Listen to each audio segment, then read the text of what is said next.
What are PHP, Perl, Python, and Ruby on Rails?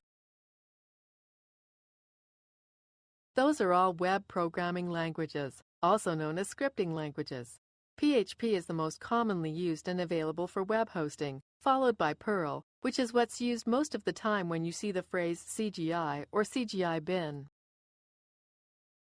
What language is used to code web software doesn't really matter, as long as your web host supports the language.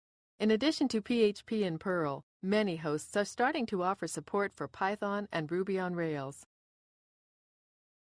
From a security standpoint, poorly coded PHP can potentially be a nightmare for any server admin or website owner. There are many security flaws in PHP that a hacker can exploit, and those are only worsened when a PHP script is written badly. There are several very important things you should always remember when experimenting with web software. First of all, you should only use web software if you've read a lot about it and found out other people's opinions of the software.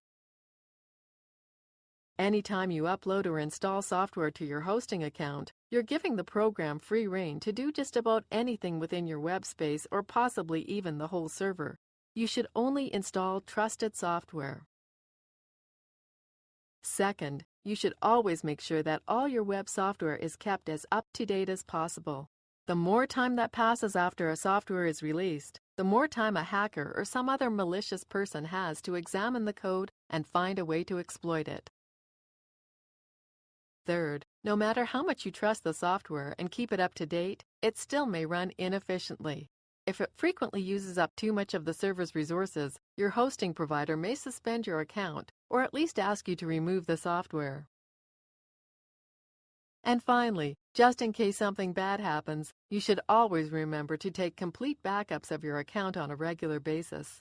For advice on backups, watch the tutorial later on in this series.